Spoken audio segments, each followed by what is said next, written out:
ওরা চিৎকার মেরে বলে যারা নবীকে নূরের তৈরি মানে না এরা কাফের, এরা বউ অত তালাক। আছে না নাই কথা বলেন? অনেক মানুষ বলে যে নবীকে যারা নূরের তৈরি মানে না তারা কাফের। ওদেরকে বলেন ভাই প্রমাণ কি? ওরা বলে কোরআন মাজিদে আছে। কি আছে? সূরা মাইদা সূরা 5 আয়াত নম্বর 15 আল্লাহ বলে দিয়েছেন কত জাকুম মিনাল্লাহি নূরু ওয়া কিতাবুল মুবিন, তোমাদের মধ্যে আমি আল্লাহ একটা কিতাব পাঠিয়েছি মানে আল কোরআন, আর একটা নূর পাঠিয়েছি। এই যে একটা নূর পেয়েছি আল্লাহ কোরআনে বলে দিয়েছে। এখন আমরা ব্যাখ্যা করলাম এই নূর মানে আমাদের নবী নূরের তৈরি। আছে না নাই? কিন্তু কোরআনে কিন্তু নবীকে নূরের তৈরি, এই তৈরি শব্দটা কোরআনে নাই। এটা আমরা বক্তারা তৈরি করেছি। কারা তৈরি করেছি? এটা বক্তারা তৈরি করেছি। কোরআন বলছে একটা কিতাব পাঠিয়েছি, একটা নূর পাঠিয়েছি। নূর মানে আমাদের নবী, কিন্তু নবী যে নূরের তৈরি, এই তৈরি শব্দটা নাই। আপনি কোরআন খুলে দেখেন, নাই। কিন্তু এটা বক্তারা নিজে নিজে বুঝে নিয়েছে, নিজে নিজে ব্যাখ্যা করছে। আপনার ছোট্ট একটা কথা বলে দিই, পবিত্র কোরআন সূরা নূহের 15 নম্বর আয়াত, সূরা ফুরকানে 61 নম্বর আয়াতে আল্লাহ সুবহানাহু ওয়া তাআলা চাঁদকে বলেছে নূর। কাকে নূর বলেছে? চাঁদকে নূর। এখন বলেন তো চাচা, চাঁদ কি নূরের তৈরি? তো নবীকে নূর বলেছে, নবীজি নূরের তৈরি হয়ে যায়। তা আল্লাহ কোরআনে চাঁদকে তো নূর বলেছে, তো চাঁদকে নূরের তৈরি বলেন। সেই মুসলিমের হাদিস 875 নম্বর হাদিস, আল্লাহ বলছেন as-সালাতুন নূর, নামাজ হচ্ছে নূর। এখন নামাজ কি নূরের তৈরি? আমাদের সমাজে তো এটাই চলছে, নবীকে নূর বলেছে মানে নবীজি নূরের তৈরি। আরে ভাই হাদিসে তো নামাজকেও নবী নূর বলেছে। এখন নামাজ এই জিনিসটা কি নূরের তৈরি? ভাই নামাজ কি কোনো বস্তু? কথা বলেন, নামাজ কি কোনো বস্তু? না। পবিত্র কোরআন সূরা মাইদা 44-46 আল্লাহ সুবহানাহু ওয়া তাআলা বলছেন তাওরাত, জাবুর, ইনজিল এই তিনটে আসমানি গ্রন্থকে আল্লাহ বলছে নূর। এখন এই তিনটে বই, এই গ্রন্থগুলো কি নূরের তৈরি? তাহলে এগুলো কি অর্থে আসছে আপনাকে বুঝিয়ে দিয়ে আপনি বুঝে নেবেন। নূর মানে কি? আলো, লাইট, জ্যোতি। আল্লাহ কোরআনকে কেন নূর বলেছেন? কারণ কোরআন মানুষকে জাহান্নামের পথ থেকে, অন্ধকারের পথ থেকে জান্নাতের আলোর পথ দেখাবে। এই জন্য কোরআনকে আল্লাহ নূর বলেছে। কথা বুঝতে পারছেন? নবীকে কেন নূর বলেছে? নবী যেহেতু কাফেরদের পথ ছেড়ে দিয়ে মুসলিমদেরকে জান্নাতের রাস্তা দেখাচ্ছে, এই জন্য নবীকে নূর বলা হয়েছে, আলো, জ্যোতি, জান্নাতের রাস্তা দেখাচ্ছে। এই জন্য নবী আমার তাকে নূর বলা হয়েছে। চাঁদকে কেন নূর বলা হয়েছে? চাঁদ মানুষকে আলো দেয়, এই জন্য চাঁদকে নূর বলা হয়েছে। তার অর্থ এই নয় যেগুলো নূরের তৈরি। বাংলাদেশে একটা গান আছে, আমার সোনার বাংলা আমি তোমায় ভালোবাসি। আছে না নাই? বাংলাদেশকে বলছে আমার সোনার বাংলা।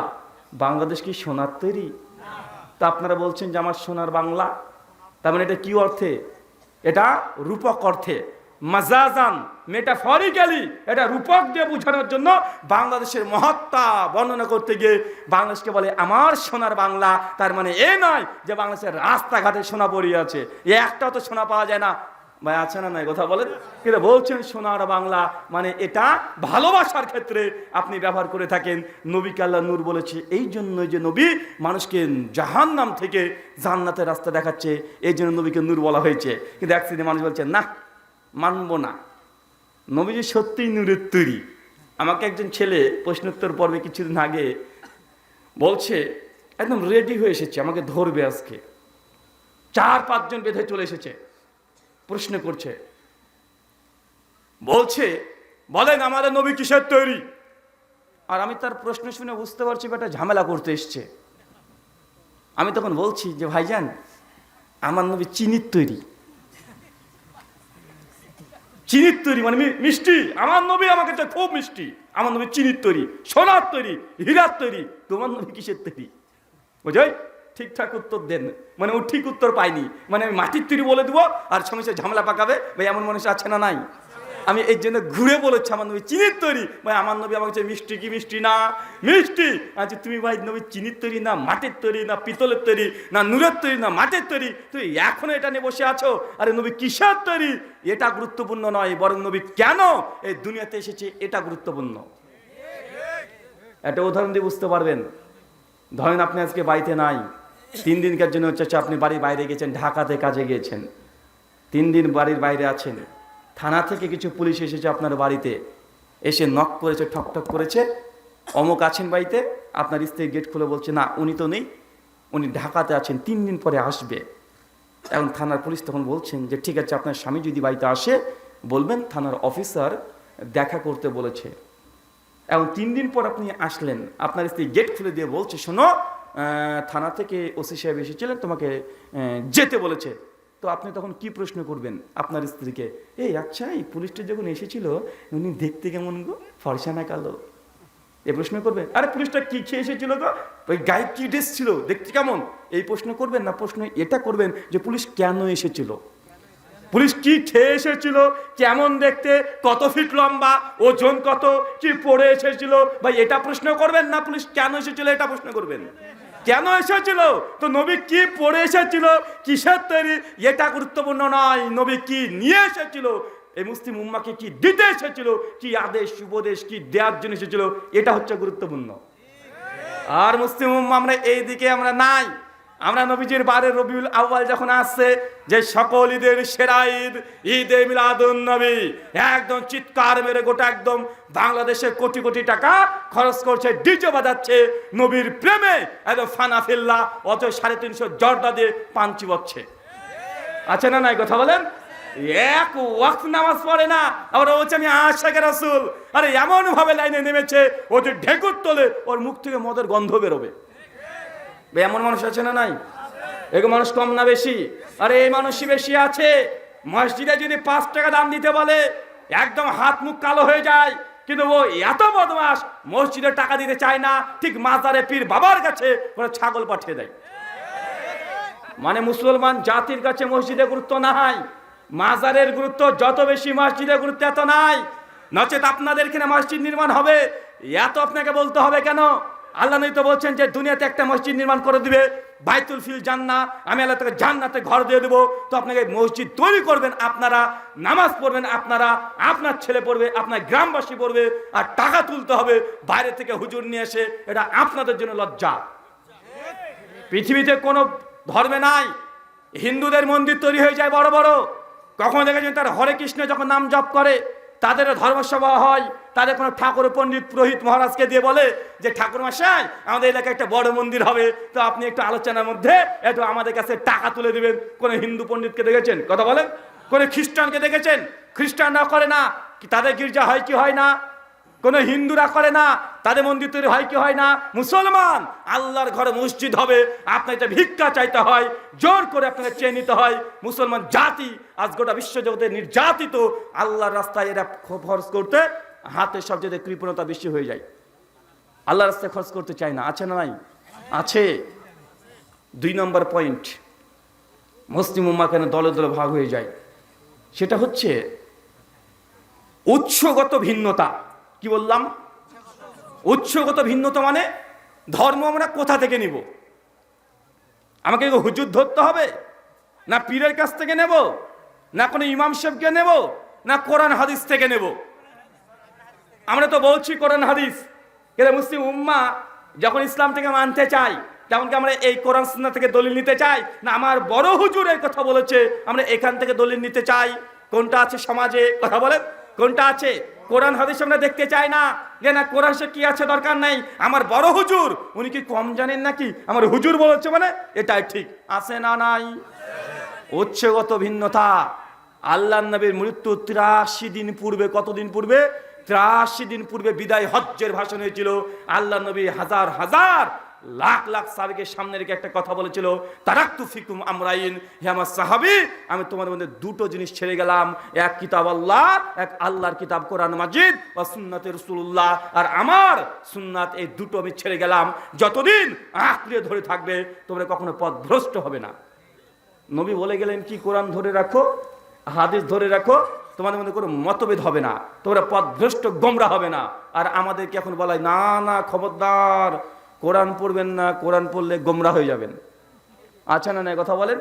এমন মানুষ আছে না নাই যে কোরআন হাদিস পড়া যাবে না, তুমি জেনারেল শিক্ষিত, কোরআন হাদিস কেন পড়বে?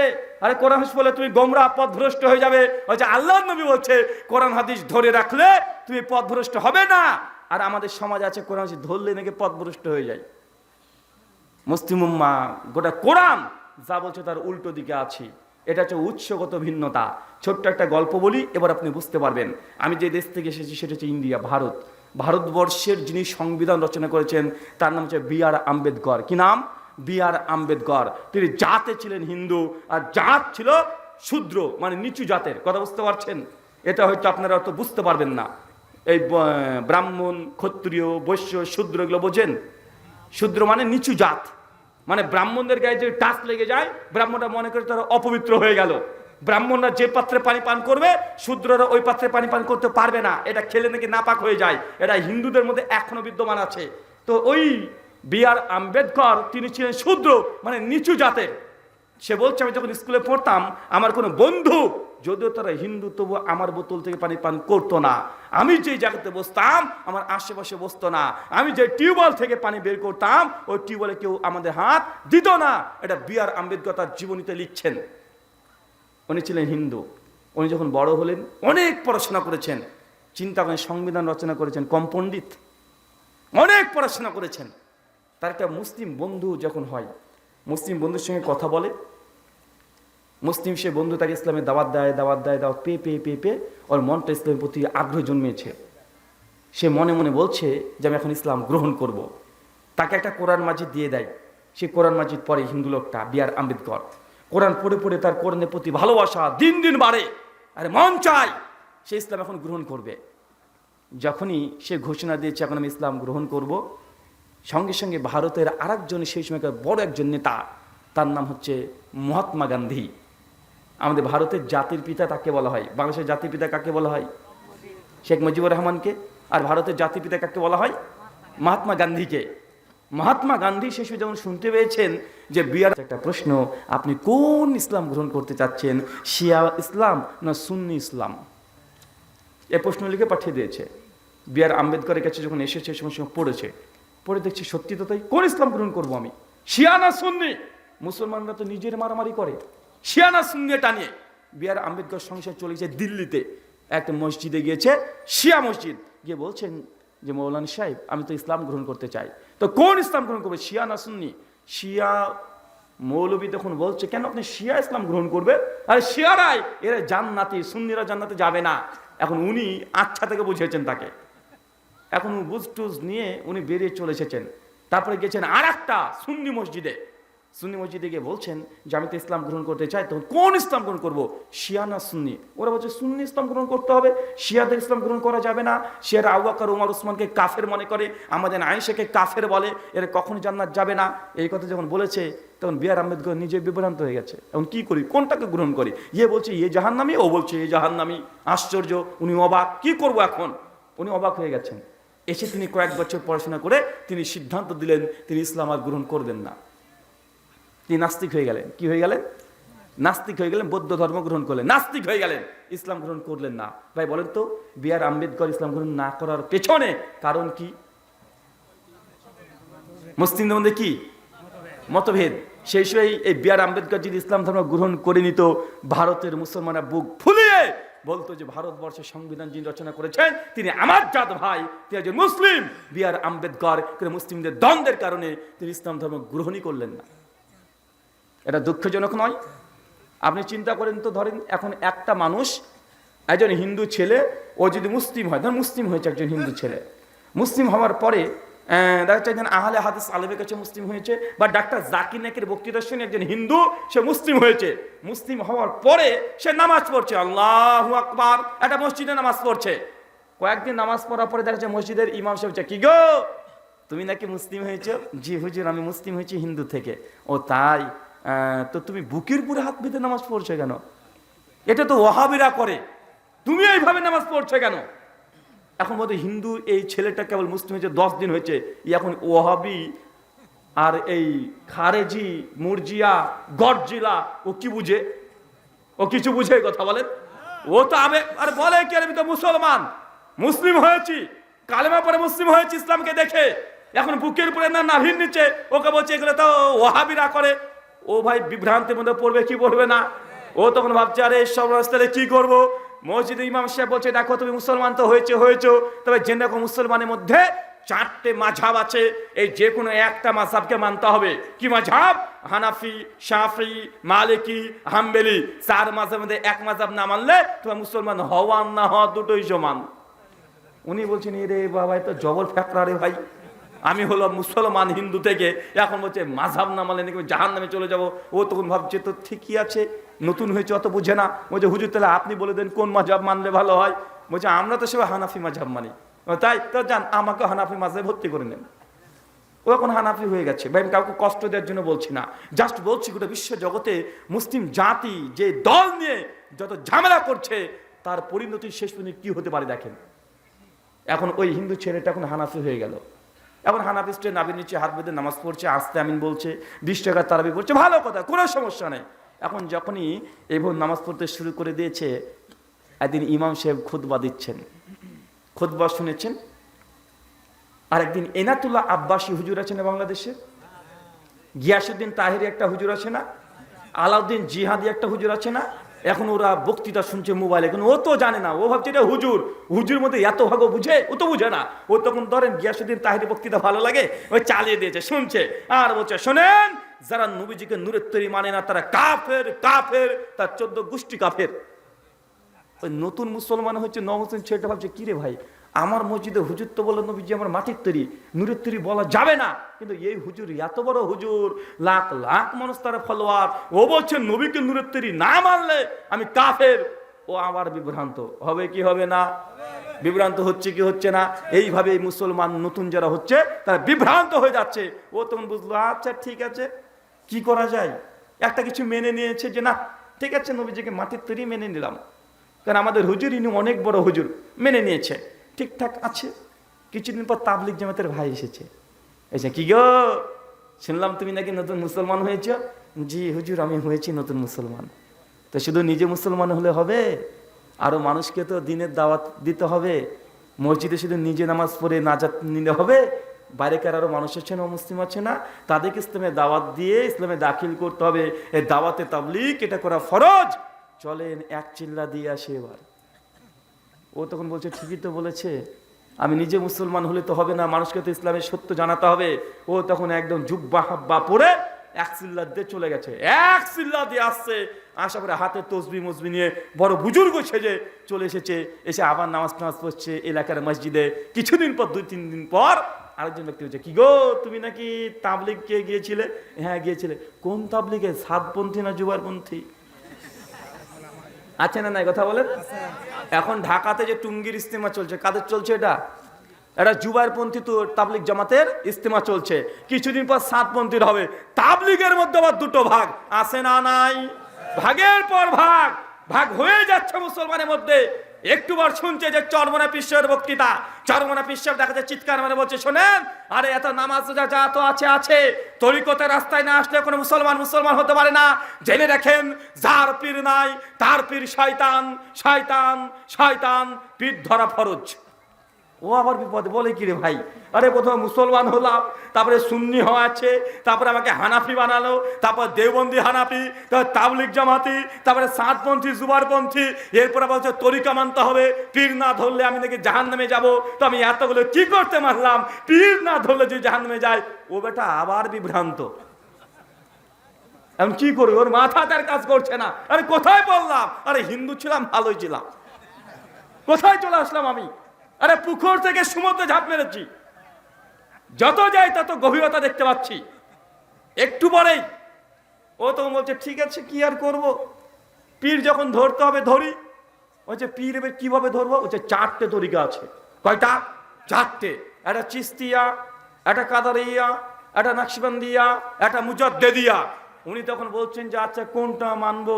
বলছে কি আর মানবেন, চিস্তিয়া তরিকাই মানেন, ভারতে প্রথম ইসলাম নিয়ে এসেছিল বলে প্রচলিত আছে, চিস্তিয়া তরিকা মানে। বলছে ঠিক আছে, আজ থেকে আমি চিস্তিয়া তরিকা হয়ে গেলাম। এখন দেখছে চিস্তিয়া তরিকা মানলেই হবে না, লোকাল পীরের কাছে বায়াত হতে হবে। এখন চলে আসলো আরো পীর সাহেব, চরমনাই, এনাথপুরি, জৈনপুরি, রাজারবাগি, ফুলতনি, দেওয়ানবাগি, হাটরশি, বাইশমারি, কুত্তামারি, খবিশমারি, বা আছে না নাই কথা বলেন। আরে পীরের পর পীর আছে না নাই কথা বলেন। এক পীর আর এক পীরকে বলছে বেঈমান, আছে না নাই। এক পীর আর এক পীরের তরিকাকে বলছে এগুলো না যায় হারাম। দুই পীর মারামারি করছে। এখন নতুন মুসলমান যে হয়েছে এ বেটা ও বারবার বলে কোথায় বললাম রে ভাই, আমি কোন জায়গাতে এলাম। আরে হিন্দু ছিলাম, 33 কোটি দেবতার পূজা করেছি, আর মুসলিম হয়ে 33 কোটি দল কোন দলে যায় ও বেটা নিজেই বিভ্রান্ত। এই যে গোটা বিশ্বজুড়ে মুসলিম জাতির আজকে অবস্থা, মুসলিম জাতি ইসলাম গ্রহণ করে কোথায় দাঁড়াবে? লোকটাকে দাঁড়াতে দেওয়া হয় না, এ ধরে একবার হাত ধরে টানছে, ও ধরে একবার টানছে, চতুর্দিক থেকে তাড়াতাড়ি শুরু হয়ে যাচ্ছে, মুসলিমরা আবার বিভ্রান্ত হচ্ছে। তার জন্য দেখবেন অধিকাংশ মুসলমান তারা বেনামাজি থেকে যাচ্ছে। কেন? আমরা নিজেরাই হাজার লাখ লাখ দল তৈরি করে নিয়েছি, নিজেকে মনে করছি হক, বাকি সব বাতিল। আছে না নাই? আল্লাহ সুবহানাহু ওয়া তাআলা মুসলিম উম্মার এই ভয়ঙ্কর পরিস্থিতি থেকে আজকে বেরিয়ে আসা তৌফিক দান করো।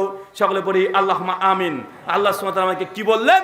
আল্লাহ বলেন, ইয়া আইয়ুহাল্লাযীনা আমানু, হে বিশ্বাসীগণ, আতিউল্লাহ, আল্লাহর আনুগত্য করো, ও আতিউর রাসূল, তোমাদের মধ্যে যে রাসূল এসেছে মুহাম্মদ রাসূলুল্লাহ তার আনুগত্য করো, ওয়ালা তুবদিলু আমালাকুম, আর এই দুটো বাদ দিয়ে যদি কিছু করতে যাও তোমাদের আমলগুলোকে আমি আল্লাহ বাতিল করে দেব।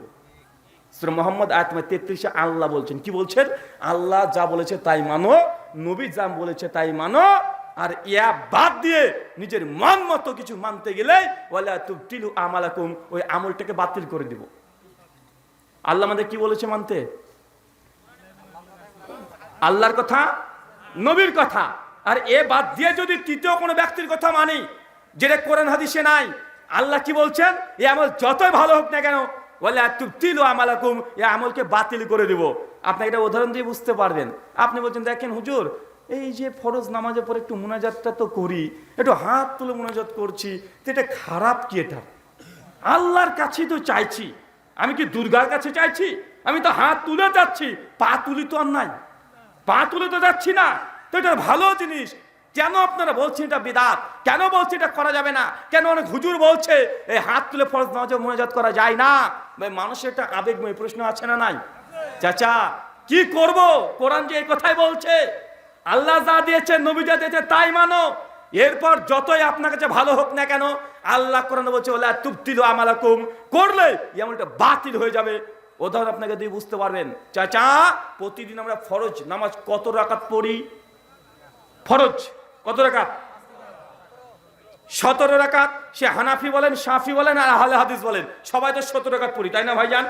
জোহর পড়ে 4 রাকাত, এশা পড়ে 4 রাকাত, আসর পড়ে 4 রাকাত, ফজর পড়ে 2 রাকাত, মাগরিব পড়ে 3 রাকাত। এখন কেউ যদি বলে নামাজ পড়া তো ভালো কাজ, তো জোহর পড়লাম 4 রাকাত, আসর পড়লাম 4 রাকাত, এশা পড়লাম 4 রাকাত, বেটা মাগরিব তুই কেন 3 হবি? তোকে 4 পড়ে দিলাম।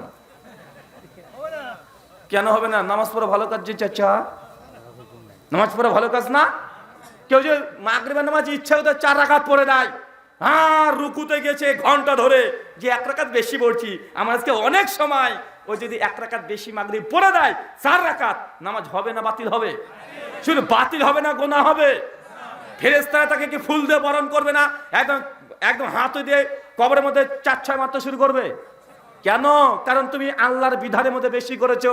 ইসলাম ওটা না যে তোমার মন কি বলছে, ইসলাম এটা রাখে না, বরং মা তাকুম রাসূলু ফাকুযুহু ওয়া মা নাহাকুম আনহু ফান্তাহু, আমার নবী যতটুকু দিয়েছে অতই খুশি হয়ে যাও, আর যা দেয় নাই নবী মাতব্বরি করতে যেও না।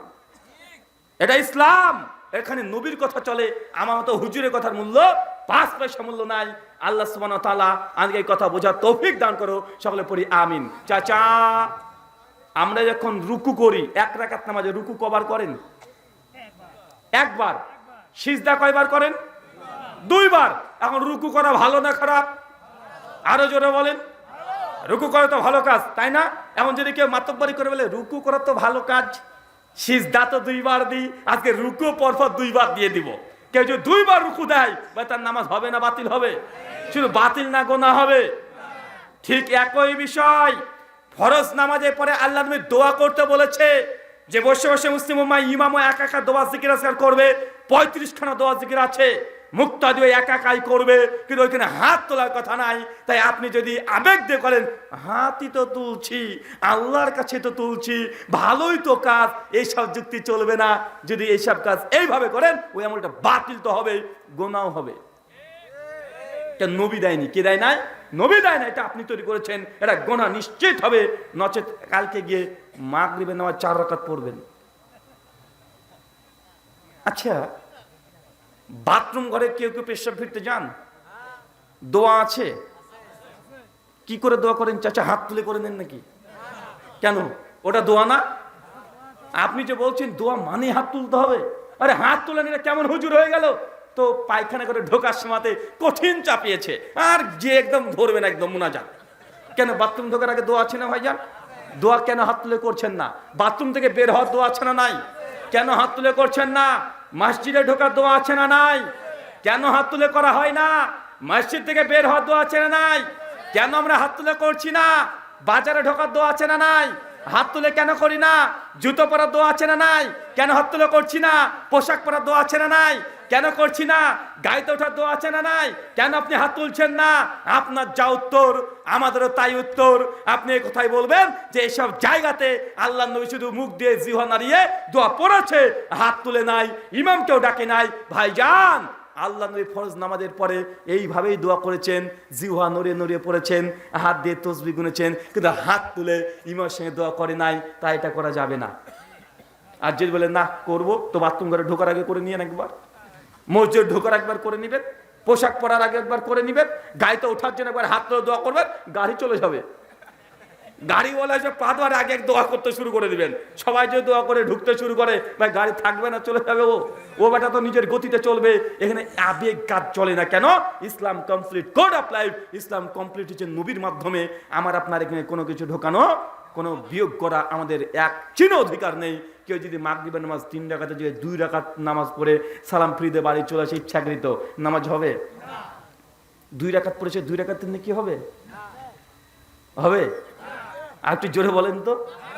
মাগরিব 3 রাকাত ফরজ, 2 রাকাত ইচ্ছাকৃত পড়েছে, ভুলে না, ইচ্ছাকৃত। আজকে 2 রাকাত মাগরিব পড়বো, পড়ে দিয়ে চলে আসছে, খুব তাড়া আছে ওর, 2 রাকাত নামাজ পড়েছে, নামাজ হবে না বাতিল হবে?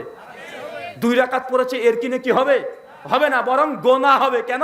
তুই মাতব্বরি করছিস শরীয়তের মধ্যে, যা দিয়েছি তোমার তাই পড়তে হবে। তুই কমাতেও পারবে না, বাড়াতেও পারবে না। তুমি একটা রুকু একবারই দিতে হবে।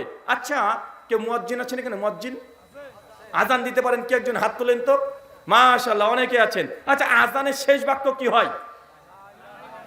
আশহাদু আল্লা ইলাহা ইল্লাল্লাহ। চাচা, এইটা কালেমার অর্ধেক না পূর্ণ হলো?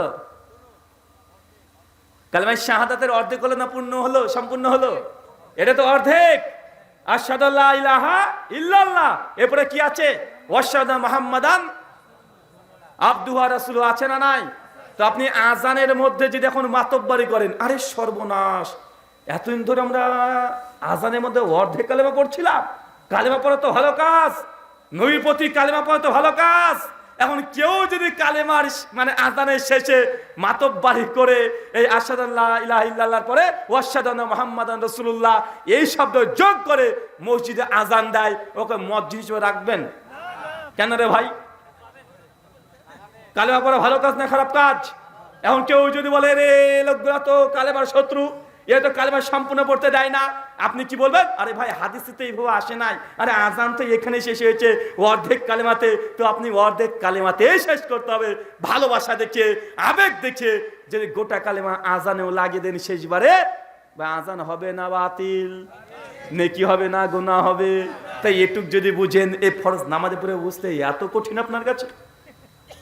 স্ত্রী সহসের দোয়া আছে চাচা? স্ত্রীর কাছে গেলে একটা দোয়া লাগে না? এখন যদি বলে দোয়া করব, হাত না তুলে দোয়া হয় না, তো রাত্রি 12টার পরে মসজিদে ইমামকে ফোন করে ডাকবেন, ইমাম সাহেব তাড়াতাড়ি বাড়ির পেছনে আসেন, আপনি এসে দোয়া করবেন, আমরা স্বামী স্ত্রী আমিন আমিন বলবো, তারপরে খেলা আমাদের শুরু হবে। আপনি কি এরকম অপেক্ষায় বসে থাকেন? আপনি ওখানে কি 2 হাত তুলে মুনাজাত করেন? করেন না তো। কি করেন? যেমন এসেছে জিহ্বা নড়ে নড়ে পড়লাম, দোয়া হয়ে গেল। চাচা, দোয়া এটাই সিস্টেম। দোয়া 3টে পদ্ধতি আছে। এক, কিছু কিছু দোয়া আছে আপনি একা জিহ্বা নড়ে নড়ে পড়বেন, দোয়া হয়ে যাবে, হাত তোলার দরকার নেই, ইমামকে ডাকারও প্রয়োজন নেই। যেমন মসজিদে ঢোকার সময়, বের হওয়ার সময়, পায়খানাতে ঢোকার সময়, বের হওয়ার সময়, জামা পরার সময়, গায়ে ওঠার সময়, আয়নাতে মুখ দেখার সময়, বাজারে যাওয়ার সময়, এগুলো কি আছে? শুধু দোয়া মুখ দিয়ে পড়লে হয়ে যায়, হাত তোলার দরকার নেই, ইমামকে ডাকারও প্রয়োজন নেই। আর কিছু কিছু দোয়া আছে যেখানে হাত তুলতে হয়। কেমন? আপনার বাবার কবর আছে, কালকে চলে যাবেন, গিয়ে কবর জিয়ারত করবেন, জিয়ারত করে 2 হাত তুলে যত ইচ্ছা হাউ মাউ করে কাদাকাটি করে দোয়া করেন। কোথায় বলেন তো? কবর জিয়ারত করতে গিয়ে। 3, শত্রুদের জন্য বদদোয়া করবেন। ফিলিস্তিন মুসলিমদের উপরে নির্যাতন করছে ইহুদির বাচ্চারা, প্রত্যেক দিন যদি সম্ভব নাও হয়, অন্তত বিতরের সময়, বিতরের নামাজের সময় কোনোদিন না জেলা পড়বেন, দুই হাত তুলে ইমাম মুক্তাদি সবাই হাও মাও করে কাটাকাটি করে এই ইহুদির বাচ্চার জন্য বদদোয়া করতে হবে। এখানে সবাই মিলে দোয়া আছে, কথা আছে, কথা বলেন। আরেক জায়গা আছে বৃষ্টি প্রার্থনার জন্য দোয়া। এলাকাতে বৃষ্টি হচ্ছে না, 1 মাস 2 মাস 3 মাস বৃষ্টি হয় না, ইমাম সাহেব ঈদগাহে নিয়ে চলে যাবে, নামাজ পড়বে, তারপর 2 হাত তুলে সবাই একসঙ্গে একাকার হয়ে দোয়া করবে। সহিহ বুখারী 1010 নম্বর হাদিসে আল্লাহ নবী এই বৃষ্টির নামাজের পরে তিনি দোয়া করেছেন, এটা প্রমাণিত। যেখানে আল্লাহ নবী 2 হাত তুলেছেন ওইখানে তুলেন, নবী যেখানে তুলে নাই সেখানে তুললেই এটা কি হবে? বিদআত হবে। এখন আমাদের সমাজে এটা আছে না নাই? আমি জাস্ট আপনাকে বললাম, আপনাকে কষ্ট দিতে আমি আসি নাই, আর জাস্ট আপনাকে ইসলামটাকে বোঝাতে এসেছি যে ইসলামটাকে বোঝার চেষ্টা করেন। ইসলামে আবেগের 5 পয়সা দাম নাই, আবেগ দিয়ে 5 আনা মূল্য নাই, আবেগের কোনো মূল্য ইসলামে নাই, আছে? কথা বলেন। তাই 3 রাকাতের জায়গায় 4 রাকাত মাগরিবের নামাজ পড়ে ফেলতে হবে। আচ্ছা, জুমার দিনে কত রাকাত পড়ি চাচা? কেন জোহর কত পড়ি? 4 রাকাত। এখন কোন আল্লাহর ওলি যদি বলে প্রতিদিন জোহর তো 4 রাকাতই পড়ি, জুমা কেন 2 রাকাত পড়বো? জুমাও 4 রাকাত পড়বো, কাজ হবে? কথা বলেন। প্রতিদিন আমরা বললাম ফরজ নামাজ পড়ি 17 রাকাত, কিন্তু জুমার দিন তো 17 রাকাত পুজে না, ওই তো 2 রাকাত কমে গিয়ে 15 রাকাত হয়ে গেছে, হয়েছে কি হয় নাই? কথা বলেন। জুমার দিনে 15 রাকাত না ভাইজান? তো নামাজ যে প্রতিদিন 17 রাকাত ফরজ, জুমার দিনে যে 15 রাকাত হয়ে গেল। আপনাকে এতগুলো দিয়ে উদাহরণ দিয়ে আমি একটাই বোঝানোর চেষ্টা করছি, আপনি এতটুকু বোঝার চেষ্টা করেন চাচা, ইবাদত আর ইসলাম একদম নির্দিষ্ট, যতটুকু আছে ততটুকু ইসলাম। বাড়াতে গেলে বিপদ, যেখানে বাড়াবেন বিপদ, কমাবেন তবুও বিপদ। এখন বলছে টুঙ্গিতে গেলে নাকি হজ্জের সময় নাকি হয়, অনেক মানুষ বলছে না ভাইজান। আমি আজকে মোবাইলে দেখলাম, ভিডিওর মধ্যেই ফেসবুকে আসছিল, তো একজন সাংবাদিক দিয়ে ধরেছে কিছু মানুষকে, মুসল্লিদেরকে, যেখানে আপনি কেন এসেছেন? বলছে আমরা তো গরিব মানুষ, আমরা হজ করতে যেতে পারি না, তো এখানে যদি পরপর 3 বার আসি তাহলে হজ্জের সময় কি আছে? তাহলে এক কাজ করে, যদি আপনার ইচ্ছে মতো যে সবই হয়, এলাকাতে যত মানুষ আছে কালকে চলে যাবেন, ঈদগাহে নামাজ পড়বেন, যে কুরবানি ছাগল আছে না ভাইজান, গরু আছে, সবগুলো জবাই করবেন, জবাই করে বলবেন আবার 3-4 মাস পরে করা কি দরকার, ভালো কাজ, বেশি দেরি করতে নেই, আজকেই কুরবানি করে দিই। কুরবানি হবে? কেন হবে না রে ভাই, কেন হবে না? কেউ যদি কুরবানি করতে, ভালো কাজ, কালকে গোটা গ্রামের মানুষ যদি একজোট হয়ে 2 রাকাত নামাজ পড়ে যদি কুরবানি জবাই করে দেন, কুরবানি হবে না ফেরেশতারা কবরে ঠ্যাঙাবে? তো ভালো কাজ একটু তাড়াতাড়ি করলে কি সমস্যা? কেউ যদি বলে ফিতরা, আবার অতদিন দেখার দরকার কি? রমাজানের প্রথম রমাজানের দিনেই ফিতরা আদায় করে নেবেন, ফিতরা হবে? ফিতরা হবে? কেন হবে না? কেন এখন সময় আসেনি। কি আসেনি? সময় আসেনি। মানে ইবাদত সময়ের সঙ্গে নির্দিষ্ট। বাংলাদেশে যদি একটা ডুপ্লিকেট কাবা তৈরি করেন, সোনা দিয়ে তৈরি করেছেন, হীরা দিয়ে, মণিমুক্ত মালা দিয়ে, এখন যদি করে বাংলাদেশের লোক 7 বার না 14 বার ঘুর দেয়, পাক দেয়, ও হজ হবে? তো ওই তুঙ্গিতে গেলে হয় কি করে? কথা বুঝতে পারলেন না? কেউ যদি বাংলাদেশে, যদি ভারতে ধরেন, একদম 100 কোটি টাকা দিয়ে সৌদির কাবার চাইতে ভালো একটা কাবা তৈরি করেছে, এখন আপনি বাংলাদেশ থেকে কেউ সৌদিতে যাবেন না ভারতে হজ করতে যাবেন? কারণ ভারতে তো ভিসা পেতে সময় মানে টাকা লাগে, বা তো 2-4 হাজার টাকা দিলে হয়ে যায়। সৌদির অত যার কি দরকার, ভারত থেকে হজ করে আসি। ভাই যাবেন? কেউ যাবেন? কেন যাবেন না? কেন হজ এটা ওই মক্কা মদিনা, ওখানে খাস ওর স্থানের সঙ্গে সম্পৃক্ত। দুনিয়াতে যেখানে ডুপ্লিকেট কাবা তৈরি করেন না কেন, আপনার হজ হবে না। কুরবানি যেই দিন সেই দিনই করতে হবে। আজকে 100 খানা কুরবানি ছাগল জবাই করে দেন, কুরবানি আদায় হবে না। রমাজান না আসলে ফরজ রমাজানের রোজা আপনি যত সারা বছর করে দেন, রমাজানের রোজা কমপ্লিট হবে না। কেন? এগুলো স্থান, কাল, পাত্র, সময়ের সঙ্গে একদম নির্দিষ্ট। ইবাদত কখন করবেন, কতটুক করবেন, কোথায় করবেন, কিভাবে করবেন, এই 4টে জিনিস একদম নির্দিষ্ট। কোথায় করবেন মানে হজ যেমন মক্কাতে, ওখানে যেতে হবে। কতটুক করবেন মানে নামাজ 4 রাকাত জোহর 4 রাকাতই পড়তে হবে, বাড়ানো যাবে না, কমানো যাবে না। কোন সময়? কেউ যদি বলে এখনই ফজর নামাজ পড়ে ঘুমিয়ে যায়, কাজ হবে? হবে কি? কেন? এখনো সময় আসেনি। কি আসেনি? সময় আসেনি। এই 4টে জিনিস কি বুঝতে পারলেন আপনি? আপনাকে আমি ইবাদতের ধরন বুঝাতে এসেছি। আপনি শুধু এই ধরনগুলো আপনি যতটুকু বুঝেন ওই বুদ্ধির উপরে বিবেক দিয়ে আপনি একটু বোঝার চেষ্টা করেন। আপনার সঙ্গে দ্বন্দ্ব করতে আসেনি, জাস্ট বুঝাতে এসেছি ইসলাম এটা সূক্ষ্ম বিষয়, এখানে আবেগ কাজ করে না। আল্লাহ সুবহানাহু ওয়া তাআলা তুমি আমাদেরকে এই কথা বোঝার তৌফিক দান করে সকলে পড়ি আমিন। আল্লাহ নবী বলছেন সুনান আবু দাউদ 4597 নম্বর হাদিস, সুনান তিরমিজি কিতাবুল ফিতানের 2676 নম্বর হাদিস, নবী বলছেন আমার মৃত্যুর পরে ইখতিলাফুন কাসীরা, আমার উম্মত বড় বড় মতভেদ করবে। ফালাইকুম বিসুন্নতি, তখন আমার সুন্নাতকে তোমরা আঁকড়িয়ে ধরো। ও সুন্নতে খোলাফায়ে রাশিদিন ওয়া মাহদিন, আমার খলিফাদের যে সুন্নাত আছে এই সুন্নাতকে তোমরা মেনে চলো। তার মানে আল্লাহ নবী কি বলে গেলেন চাচা?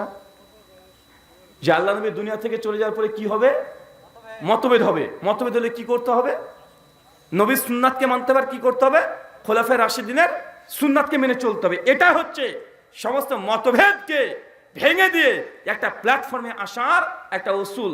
আল্লাহ কোরআনেও বলে দিয়েছে, সূরা নিসা সূরা নম্বর 4 আয়াত নম্বর 59, আল্লাহ আবার বলছে ইয়া আইয়ুহাল্লাযীনা আমানু, হে বিশ্বাসীগণ, আতিউল্লাহ, আল্লাহর আনুগত্য করো, ওয়া আতিউ রাসূল, রাসূলের অনুসরণ করো, ওয়া উলিল আমরি মিনকুম, আর তোমাদের মধ্যে যেসব হুজুর আছে তাদেরকেও মেনে চলো। হ্যাঁ, কোরআনে একটা আয়াত আছে হুজুরকে মানার। কাকে মানার? কথাই বুঝতে পারছেন আমার? আলোচনা কি কঠিন হচ্ছে মনে হচ্ছে? কথা কি বোঝা যাচ্ছে না? আল্লাহ কোরআনে একটা আয়াতে হুজুরকে মানতে বলেছে, বলেনি এমনটা না, হুজুরকে মানার কথাও এসেছে। এখন এই আয়াতটাতে সূরা নিসার 59 নম্বর আয়াতে কি বলছে? আতিউল্লাহ, আল্লাহর আনুগত্য করো, আতিউ রাসূল, আমার নবীকে মেনে চলো, ওয়া উলিল আমরি মিনকুম, এন উলু মানে তুমি হুজুরকেও মেনে চলো। কিন্তু আয়াত কিন্তু এখানে শেষ না। আল্লাহ এই কথা বলার পরে বলছেন ফাইন তানাযাতুম ফি শাইইন, হুজুরকে মানতে গিয়ে যদি মতভেদ করে ফেলে, হুজুর এক কথা বলে, আরেক হুজুর আরেক কথা বলে, আল্লাহ কোরআনে তারপরে বলছে ফারুদ্দুহু ইলাল্লাহি ওয়া রাসূল, তুমি আবারও চলে যাও আল্লাহর কাছে আর নবীর কাছে, হুজুরকে আর মানার দরকার নাই। এটা আল্লাহর সমাধান। কার সমাধান? কার সমাধান? এটা আল্লাহর সমাধান। আল্লাহ বলছে আল্লাহকে মানো, নবীকে মানো, হুজুরকেও মানো। কিন্তু হুজুর যখন মতভেদ হয়ে যাবে, দুই হুজুর দুই কথা বলে, আল্লাহ বলছে আবার তোমরা হুজুরকে বাদ দিয়ে দাও। আল্লাহ কি বলছে আর নবী কি বলছে, এই দিকে আবার ফিরে আসো, তাহলে তোমাদের মতভেদ আর থাকবে না। এর হচ্ছে ইসলামে মতভেদ না হওয়ার কারণ। কিন্তু আমরা এই জায়গা থেকে আমরা আর করি না। আমাদের শেষ জায়গা একটাই, যে আমার বড় হুজুর এই কথা বলেছে, আমার পীর সাহেব এই কথা বলেছে, আমার ইমাম সাহেব এই কথা বলেছে, বা আছে না? নাই, আছে। আল্লাহ সুবহানাহু ওয়া তাআলা আমাদের এই কথাগুলো বোঝার তৌফিক দান করো। সকলে পড়ি আল্লাহুম্মা আমিন। অনেকগুলো প্রশ্ন এসেছে, আর প্রশ্নের উত্তর যত বেশি দেবো আপনারা তত বেশি শিখতে পারবেন। কেন আলোচনা একটা নির্দিষ্ট বিষয়ের উপরে হয়, একটা জিনিস মানুষ শিখতে পারে। আর প্রশ্ন উত্তর 10 জন 10টা করে প্রশ্ন করবে, তখন আপনার 10টা মাসাইল জানা সহজ হয়ে যাবে। তাই প্রশ্ন উত্তরের মাধ্যমে বেশি শেখা যায়। তাই আমাদের প্রশ্ন উত্তর অনেক যেহেতু চলে এসেছে, আমরা প্রত্যেকটা প্রশ্নের ইনশাআল্লাহ উত্তর আমরা দিয়েই আমরা সকল